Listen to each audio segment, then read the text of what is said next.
కన్యరాశి వారికి ఈ నూతన ఆంగ్ల సంవత్సరం నుండి మరియు ఉగాది పండుగ నుంచి ఆదాయ వ్యయాలు ఎలా ఉన్నాయో, రాజపూజ్య అవమానం ఎలా ఉందో ఈ వీడియోలో తెలుసుకుందాం. ఆదాయం 8, వ్యయం 11.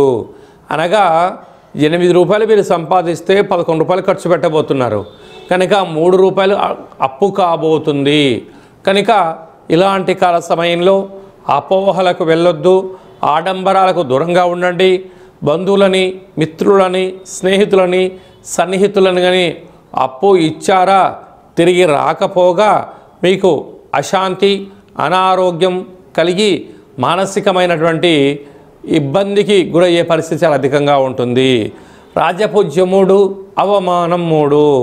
అంటే మీతో సహాయం పొందిన వారేమో మీరు చాలా మంచివారు అంటూ ఉంటారు, కానీ మాట ఇచ్చి మీరు మాటను నెరవేర్చుకోలేని పరిస్థితిలో ఆయన ఏంటండి మాట చెప్తాడు, మాట మీద నిలబడడు అని చెప్పి వారేమో మీకు శత్రులు అవుతారు. కనుక కన్యరాశి వారు ఎంత ఓపిక, పట్టుదల, సహనము, ధర్మము, ఆధ్యాత్మిక చింతన కలిగి ఉన్నప్పుడు సకలమైనటువంటి రుణ, రోగ, శత్రు సమస్యలను దూరం చేసుకునే పరిస్థితి ఉంటుంది. అదే కాకుండా ఇక్కడ 3 రూపాయలు అప్పు అవుతున్నాయి కనుక ఆడంబరాలకు వెళ్ళొద్దు. వచ్చినటువంటి ఆదాయాన్ని స్థిరాస్తులు సంపాదించే ప్రయత్నం చేయండి.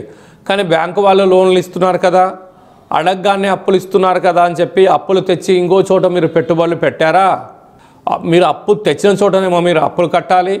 మీరు అనుకున్నంత ధర పలకలేని సమయంలో ఇది పోతుంది, అదే పోతుంది, అప్పుల పాలయ్యే పరిస్థితి చాలా అధికంగా ఉంటుంది. ప్రధానంగా ఆహార ఉత్పత్తులు, వస్త్ర వ్యాపారస్తులు, స్వర్ణకారత వ్యాపారస్తులు, మార్కెటింగ్ రంగంలో ఉండబడిన వారు, ఆధ్యాత్మిక రంగంలో ఉండబడిన వారు, వ్యవసాయ సోదరీమణులు, సాఫ్ట్వేర్, హార్డ్వేర్ ఉద్యోగస్తులు ఎంతో అప్రమత్తత అవసరమని చెప్పి గుర్తుపెట్టుకోగలగాలి. ఇలాంటి కాల సమయంలో ఈ సంవత్సరం మనకు యమునా నది రాబోతుంది కనుక యమునా నదికి పుష్కరాలు ఉన్నాయి కనుక పుష్కర స్నానం చేయగలిగితే, పితృదేవతల యొక్క ఆశీస్సులు పొందగలిగినట్లయితే సకల గ్రహ దోషం తొలగుతుంది. ప్రతి బుధవారం పూట విష్ణు సహస్రనామ పారాయణాన్ని వినడం, చదవడం, వెంకటేశ్వర స్వామివారికి తులసిమాలను సమర్పించడం, అమ్మవారికి, అయ్యవారికి బంగారు రంగు పట్టు వస్త్రాలను సమర్పించినట్లయితే సకల ఐశ్వర్యం కలిగి ఆనందంగా ఉంటారని చెప్పి గమనించాలి.